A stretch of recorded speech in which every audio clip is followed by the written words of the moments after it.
Hi, everyone. This is Lead with Who You Are. I'm Dia Bondi, and on this show, we explore and discover together what it truly means to lead with who you are, and we're doing it with people who embody just that. These last few years have been chock full of whiplash moments for leaders, founders, and their teams, your teams. COVID lockdowns, now we're fully remote. Oh no, never mind. Return to the office. Oh, never mind. It's actually hybrid. Here's how it's going to work. Oh, it's not working. Here's how it's going to work now. Layoffs, VC fundraising is completely changed. Product pivots, sunsets, the product kind.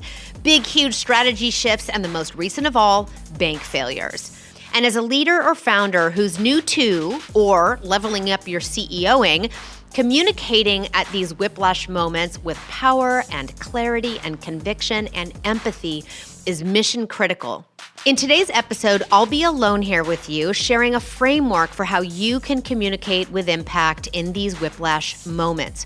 We'll go through a multi-step approach for putting together a thoughtful communication, whether it's in a memo, a blog, or a live communication, and also the pitfalls to watch out for and assumptions you need to run on when you're communicating at those whiplash moments.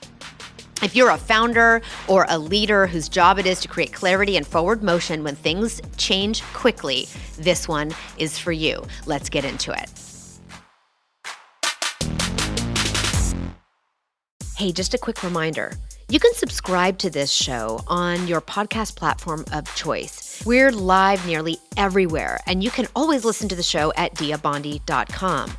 If there's a leader or innovator in your life who is at their shiniest when they lead with who they truly are, please share the show with them and rate, subscribe, and leave us a review. It makes a huge difference in the reach that the show has when you let everyone else know what you love about the show. Thanks so much.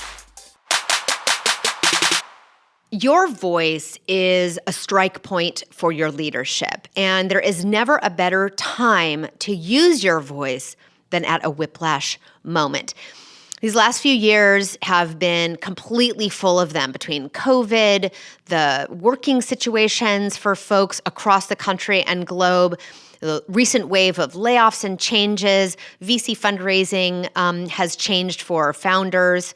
People have been sunsetting or pivoting their products. There have been massive strategy shifts. And the most recent of them all, as I mentioned in the introduction, bank failures. It's amazing we're not all walking around wearing full body armor and in a permanent flinch. I mean, maybe you are, and maybe also so's your team. These critical moments when a leader or founder, when you have to speak to these whiplash moments we're all experiencing, whether we're experiencing them voluntarily or involuntarily, are all opportunities when your voice really matters most. And how you show up and align and activate people, teams, and your cultures, or deteriorate and disassemble them, makes all the difference. So how can you, whose voice is disproportionately weighted, approach these critical moments with a communication, written or spoken, in a way that rings true? In the iconic 1977 song Psycho Killer by the Talking Heads, there's a great lyric that goes, "You're talking a lot, but you're not saying anything." And that is exactly what most of the whiplash moment scripts, memos, and letters I see are. A lot of words, the boilerplate kind, or borrowed from, that thing Bezos wrote once, and completely void of your leadership voice and saying basically nothing at all. I can't tell you how many memos and scripts I've seen and read and collaborated on that are, 1,000 words of nothing to say. Why do these documents, these scripts and these memos end up like this? So many words saying so little. It's because these moments are really scary. They feel public, or they are public. And because we have often too many people piling into one singular document from lots of different perspectives, collaboratively drafting something with no central guiding principle, and too often lacking enough specifics to quell our nerves, we end up with a big pile of nothing. They're just collections of words and turns of phrases that, quote unquote, sound good, but they don't actually advance the business and do the job we need. They satisfy the say something, but they say basically nothing. And the consequence are that teams feel and are left confused. We don't know what's next and what you're asking of us. We have no idea where you stand, so we can't really get behind and rally behind you. We lack a path forward, whether it's even short term, like you'll hear back from us on Friday. Anxiety goes up and momentum and morale can quickly go down.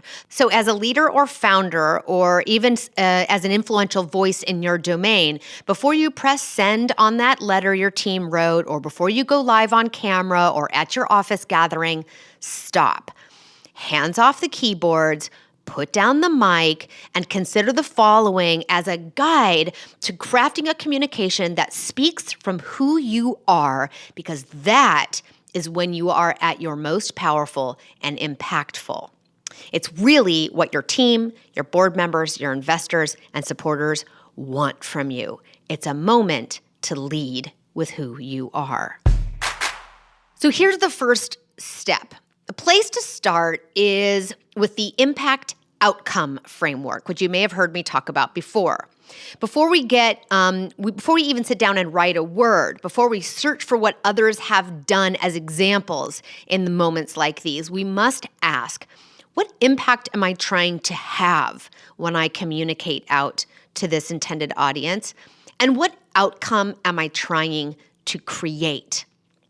This works really well to establish your intention for the communications moment we're preparing for, and can do a lot of heavy lifting for you when you reach the editing stage. It lets you hold yourself and your communication accountable to the impact and outcome, and works as a check as we roll from draft to final preparation. We can always go back and ask ourselves before we ship the communication, do we think it's having the impact we're trying to have? And is it moving us toward the outcome we're trying to create? So for example, one impact statement might be, the kind of impact I want to have is to shift company perspective from despair to hope and optimism. And here's an example of an outcome tied to that. So that our talent will stay engaged and spend the next 3 weeks defining goals around our new strategy. Super clear, impact, outcome. Now, this may not be actually what you say in the communication, but you and the people you will be collaborating on and crafting this critical communications at this upcoming whiplash moment, or the whiplash moment that just happened that you now need to respond to, will be something that helps you all align. So as you craft together, you're crafting toward the same thing. It'll never be perfect, but that does not get us off the hook of closing the gap between the impact and outcome we're trying to have and the impact and outcome this critical communication moment actually has. So we have to design toward something. Let it be an impact and outcome. Otherwise, you'll be talking a lot and not saying anything. Okay, step 2, anticipate questions. Next, it is time to inventory the questions you think your audience has about the topic you'll be addressing in your whiplash moment communication. Before you consider what you want to say, consider where your audience is right now and inventory it. Literally make a list of the 5 or 6 questions you think or know the audience has about the thing you're about to talk about. In this whiplash moment, people are full of questions and anxieties, and while you may not have the answers to all the questions, it's an absolute must that you recognize them before you craft your communication. You'll use this to inform the content you share, the degree of detail in your answers, and the communications plan after your initial letter or live communications gathering happens. So here's an example of 5 questions that you might anticipate your audience would have. So we can keep these really simple. Here's a list. 1, how does shutting down, for example, how does shutting down for 2 weeks affect the company's financial well-being? Question 2, will I be notified of my position being made redundant? 3, what are the things the CEO is focusing on to address this issue? 4, who can I contact with questions? 5, what's the timeline and what should I expect in order to understand next steps? So these are those simple kinds of questions people might have going into being your audience for your whiplash moment communication. All right, step number 3. We've got to decide what to address. Now that you know what you're going for, your impact and outcome, and you've taken a beat to consider the questions you think your intended audience will have, you get to decide which questions you'll answer now and in what detail and in what order, and which questions you'll not answer now and what to do about them. This is where you get to start developing your position or point of view using the questions that you know your audience will have or you're expecting them to have as a guide, and then adding what else you know might be relevant to them and important for them to know. In this part of the exercise, you'll be making decisions about where your boundaries are on what's shareable now or later, and developing sort of a container for the communication in a way that is aligned to your own leadership and communications philosophy, if you have one, and organizing your thinking around your audience's needs and the needs of the business. This is critical if you are a leadership communicator who's often tempted to overshare or to follow your audience and maybe struggles a little bit to hold your ground when stakes are really high. In this step, getting to take control of where the content boundaries are will give you some relief and reduce the risks associated with being that leadership communicator who too often can get carried away and fail to find that boundary in your content.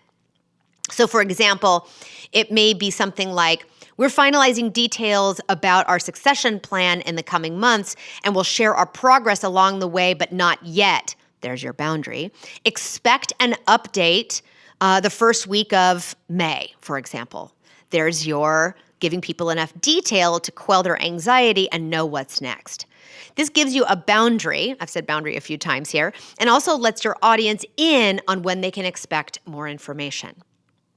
Next step, organize. You have enough content now, informed by the questions you think your audience will have, to begin to organize the segments or modules of your communication.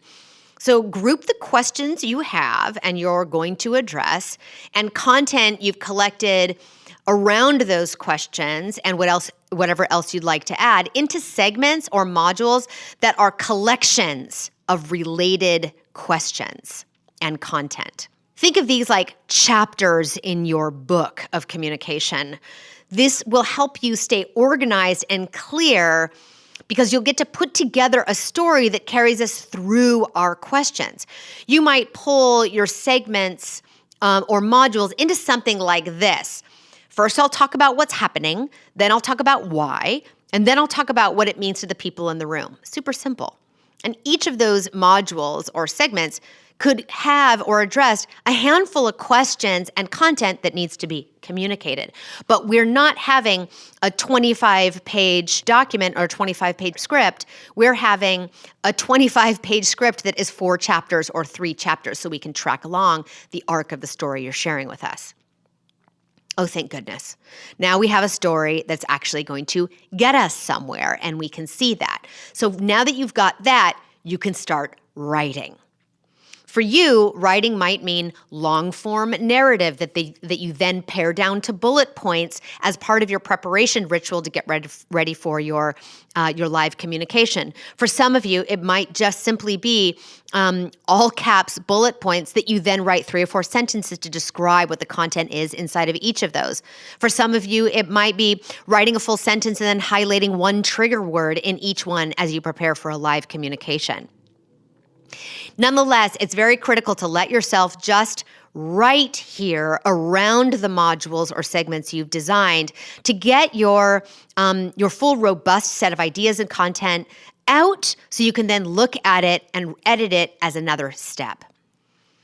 Now, once you've done your writing and content creation, maybe if you're going to build slides to go with it, you've done that, or you've got somebody to start to do that for you or with you, and you've edited it back to get it really pretty close to what you think the final content will be for each of those modules or segments. Your next step is to identify the big ideas of each of those modules. When I say ideas, I mean 1 for each module, not 5 or 6 per module. So you're going to drive to clarity for you and your audience by identifying what the one idea is inside of segments or the modules that you've created. This will allow you to, again, check against your communication as you do your final revisions, if you're drafting a letter, for example, or ground you in each segment so you don't drift because you know the one idea that you're driving toward inside that module, even if you're speaking that module for 5, 6, 8, 10 minutes.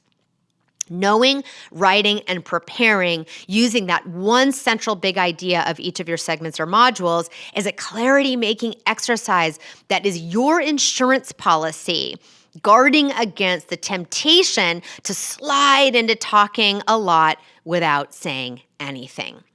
So if you can articulate what that one idea is, you can hold yourself accountable to actually having something to say around that one idea. So these are the 5 steps that can be your guide to crafting a piece of communication in these whiplash moments that help you use your voice as a strike point for leadership so that you can align and activate people, teams, and the cultures that you lead and cultivate towards shared goals at a time when it matters most. These 5 steps are impact outcome, anticipate the questions, decide what to address, organize into modules, and identify the central big idea of each of those modules. Following these 5 steps will give you a really great start.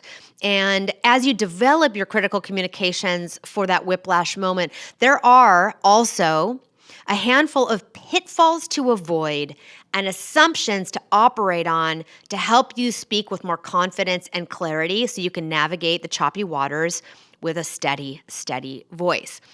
So let's talk about those pitfalls and assumptions. I'm going to share my favorite 3 from the list of the full list of pitfalls and assumptions that you can find in our guide at diabondi.com in the library, or in our show notes for this episode right here. So let's talk about some pitfalls. One pitfall is confessing too much. It's tempting to have these moments be moments that beg you to just have a tell-all. When you're under pressure, that's very easy to do. And you don't have to. Resist easing your own anxiety with confessing content that is not actually helpful to the audience. So notice where those boundaries are. The second pitfall here from the list in our guide is it's really easy to fall into the trap of copying other leaders' content versus using your own voice, which is to say, go out on the internet, find somebody else's exemplar letter that they've written, and then try to replicate it like a Mad Libs for your own critical whiplash moment. Too often, teams run to the internet to see what other folks have done, and it's a worthy endeavor, sure, if you're looking for a model or inspiration or an assembly of examples, but don't replicate. It'll dwindle the impact of what you are trying to do, and it will be a real distraction from what you need to say for the specific moment in your specific leadership voice. I don't want you going out and chasing how to sound like someone else. Instead, you need to invest in how do we sound like us. And then the last of the pitfalls I'll mention here, again, you can find the full list in our guide in the library at diabondi.com, is enrolling too many voices in the editing of the content. We want collaboration, but at whiplash moments, folks' tempers are high, anxieties are turned up, people's defenses are up, and fear runs really hot. So be thoughtful about who you bring in as your collaborator. And when you do, align on impact and outcome before you get to crafting messages and narrative and making decisions around content. So be very careful to curate the right group. I can't tell you how many times I've been called on as a leadership communications coach at really critical moments, and there's 25 people marking up a document, and it's just making things muddier, not clearer. Here's a sampling of the list you'll find in our full guide at diabondi.com. around assumptions you should run on as you craft a piece of communication, particularly at those big whiplash moments. Assumption number 1, everyone's going to read it, i.e., it'll be on Twitter. Run on the assumption that what you share with your wider audience will become public. And when I say wider audience, I mean outside of your direct executive team, for example, or your direct leadership team.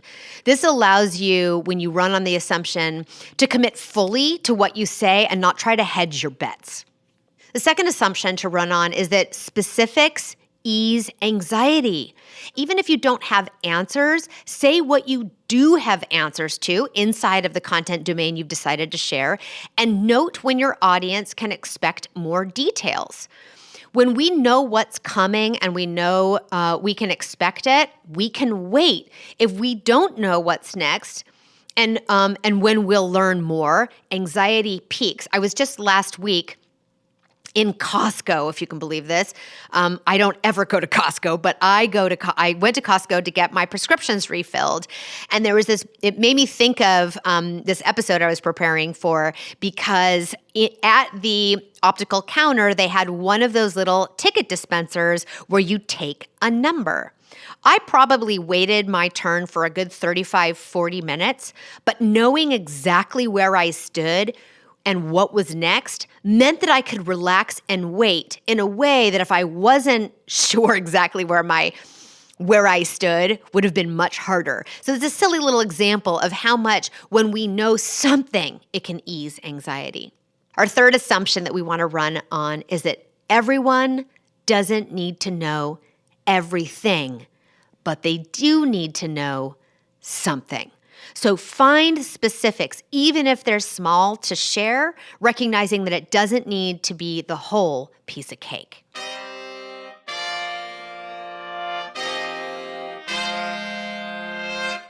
So I mentioned before that we've built a guide to help leaders and founders and you, influential voices in your domain, be thoughtful and strategic when crafting your communications at whiplash moments.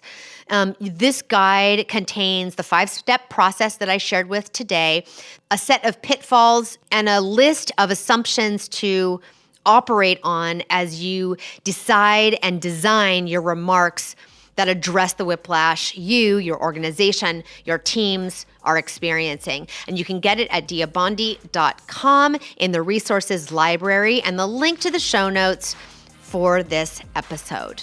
So I'll finish with this question, which we often pose to our guests, but I'm going to pose to you now, which is for you.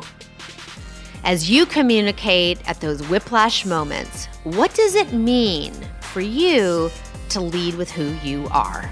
Thanks for listening, everyone.